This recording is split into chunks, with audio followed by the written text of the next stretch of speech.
You're on the Couch Cage side with your host Kyle Delaney for CouchFire.co. And in this installment, I would like to go over the Alistair Overeem positive drug test, and I would also like to go over the potential fill-in for Alistair Overeem against Junior Dos Santos at UFC 146. Now, I'm just going to hop right into it. March 27th, there's a pre-fight press conference for UFC 146. There's 6 fighters there. At the end of the press conference, they are subjected to a random drug test. Out of the 6 fighters, 5 of the tests come back clean. 1 fighter, Alistair Overeem's test, comes back positive for elevated testosterone level. Now, the legal limit you're allowed to have is a 6-to-1. At first, Overeem had a 10-to-1, and then later Kaiser clarified for us that it was a 14-to-1 ratio. So he was almost over double the legal limit that you're allowed to be cleared at. Now, where does Overeem go from here? Alistair Overeem has a hearing at the end of the month, and he will also have to answer a lot of questions. Now, what Overeem can do in regards to this is that he can seek out a second, require the commission to test a second sample or to ask for a second sample, for them to pull a second sample and test it. Now, if this second sample is to come back negative with no elevated testosterone level, this would help Overeem's cause for receiving a license for this fight against Junior Dos Santos.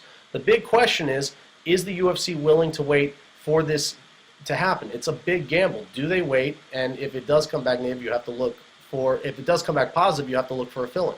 So it is a big gamble. So I think just a couple things in regards to this is that, one, I think the UFC set themselves up for this is that, I'm not complaining. I thought UFC 146 was going to be a great card, and it was an all heavyweight card. But if you're left to scramble for fights, you have all heavyweight fighters on this card. It's very hard. You're going to have to shake up matchups. You're going to have to look for fill-ins. And the fill-ins, there's very slim pickings. And we're finding that out now is that we're looking for reaches. We're looking for people that, some that don't find the division and some fighters that are a very big reach. Or you're going to have to shake up matchups. So they did set themselves up for this one. It's unfortunate. We're going to see where the UFC goes with this. Now, regards to Alistair Overeem, the guy screwed up. He made a big mistake. He let down the fans. He let down the UFC. Most importantly, he let down himself. And it's very tough. But hopefully Alistair Overeem can land on his feet from this. Hopefully he can seek some sort of license. And I just find it kind of, it's, in regards to Alistair Overeem's situation with drug tests and everything, he's been on thin ice for quite a while. Ever since he's come over to the UFC, he's been on thin ice in regards to drug testing with the whole Lesnar, I don't want to say fiasco, but the whole drama surrounding the Lesnar, being cleared for the Lesnar fight, conditional licensing and all of that, 2 random drug tests following the fight. It's just, if you're on thin ice, and you're going into a pre-fight press conference, you know that the commission's at least out for you or at least going to try and pull something on you. Maybe not that specific event, but you should know you're on thin ice. So I'm not here to throw Overeem under the bus. I'm just saying if you're on thin ice, make not better decisions, but just go about it differently. I'm not here to support TRT. I'm not here to support the use of steroids or performance-enhancing drugs, but just to question that. Now, the question is, where does the UFC go from here? Do they wait for Overeem or do they look for a fill-in? At the same time, do they back Alistair Overeem with this hearing or do they fire Alistair Overeem given what's happening? Now, they could go about 2 different ways. One is that if they do back Alistair Overeem, the guy's a big name, he has star potential, he is a very good fighter, and he puts on exciting fights. They can very well back Alistair Overeem. He does, for some reason, come out, I don't want to say squeaky clean, but can get a license out of this. They can back him very much. But I think it's very erratic. Based on what the UFC has done in the past. You have fighters like Nate Marquardt who's tested positive and they fire him. You also have fighters like Chael Sonnen who was tested positive for very high testosterone level. He gets suspended, the UFC backs it, he comes back, he's on a 2-fight win streak, and now he's fighting for his title against Anderson Silva in Brazil. So I think it's very erratic how the UFC goes about it. It's usually a case-by-case basis. It'll be interesting to see what the UFC does with Alistair Overeem. So that's what I have in regards to Alistair Overeem.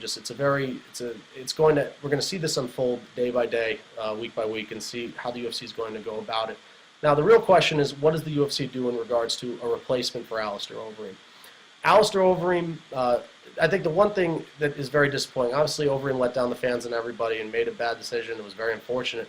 But Alistair Overeem was the fighter that presented the biggest challenge for Junior Dos Santos, and Junior Dos Santos presented the biggest challenge for Alistair Overeem. You have 2 elite strikers, and this fight made 100% sense. This is a fight that did need to happen. You had 2 elite strikers who were going to put on a stand-up battle.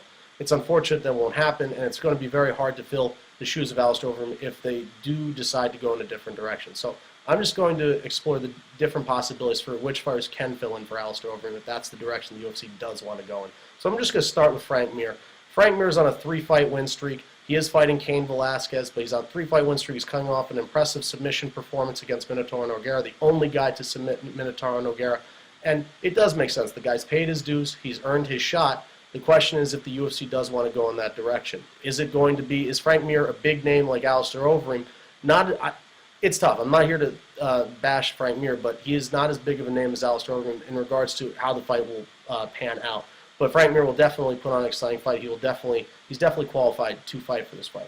Now, who I think Frank Mir definitely deserves it. Now, who I thought the UFC was going to go with was Cain Velasquez, who is fighting Frank Mir. Cain Velasquez was the former champion. He's coming fresh off a loss from Junior Dos Santos, but I felt like the rematch would make a lot of sense. They are two big names. They're two of the best fighters in the heavyweight division. And obviously, the first fight didn't pan out the way we were all expecting. It did not live up to that hype. And maybe we would go with the rematch, and it would live up to the hype that the first one was supposed to do. I think if this fight did happen again, Cain Velasquez would put forth a better fight. I still see Junior Dos Santos winning that fight, but I think it would be a different fight the second time around. So, obviously, Dana White comes out a couple hours ago and says that Frank Mir and Cain Velasquez is still on. So, I'm going to take this with a grain of salt, is that Dana White has said things in the past. He said things, and he's gone the complete opposite direction. So, I will take it with a grain of salt.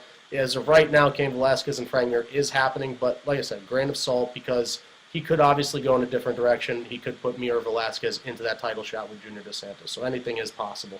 Another option's been Mark Hunt. Now, Mark Hunt has an 8-7 mixed martial arts record. He's on a 3-fight win streak. He's coming off a very impressive performance against Czech Congo, a big knockout victory.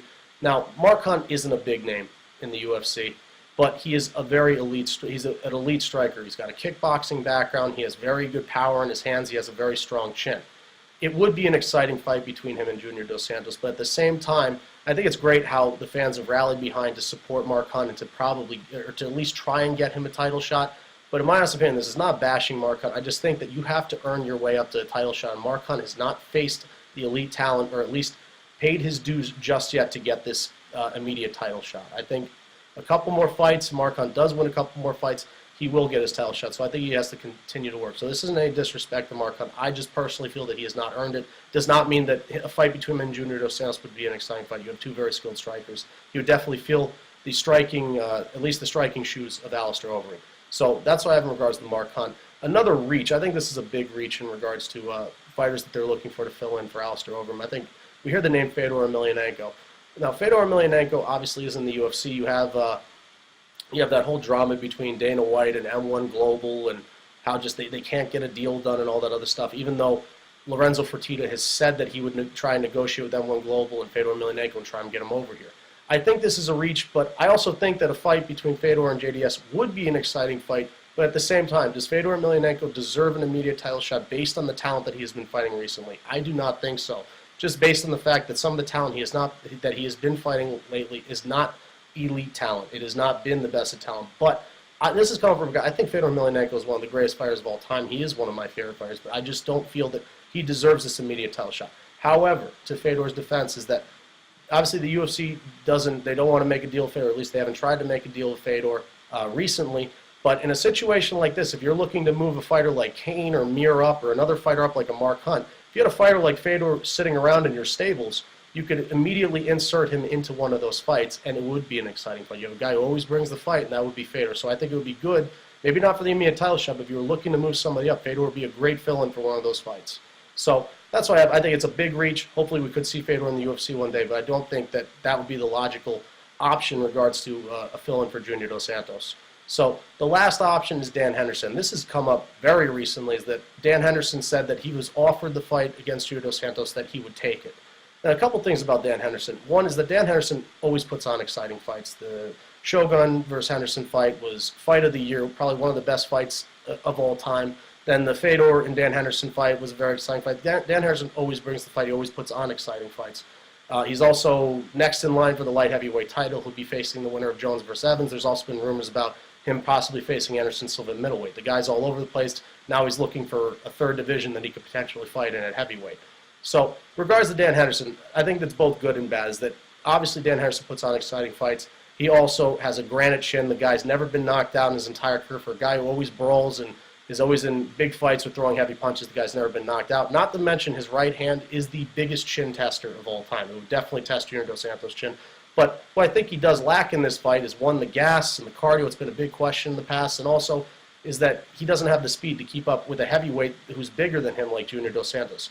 Now, what's also kind of the bad about this is that if you were to take Dan Henderson instead of a guy like a Frank Mir or Cain Velasquez or a heavyweight fighter, and you're looking for a reach like Dan Henderson, I don't know what type of message it would send. And also at the same time, if Dan Henderson for some reason didn't live up to the hype for the Henderson versus Junior Dos Santos fight, it would not look good for the UFC. But I'm not here to say that Dan Henderson wouldn't put on an exciting fight. Quite frankly, I would like to see a Dan Henderson versus Junior Dos Santos fight. It doesn't mean that Dan Henderson deserves this shot, but if we're looking for a reach, if the UFC is looking for answers, you're taking a guy with a very big name. You lose an Alistair Overeem, a very talented fighter, a very big name fighter, and you're looking to fill in a name. This is the thing. This is where it comes down to.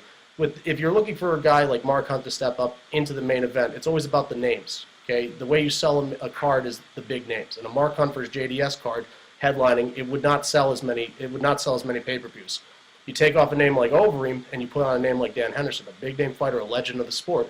That would be a card that you could actually sell better than a Mark Hunt card. Once again, this is not disrespect to Mark Hunt. It's just the simple facts is that Dan Henderson's a bigger name than Mark Hunt, and people would tune in for this fight, and it would be an entertaining fight, in my honest opinion.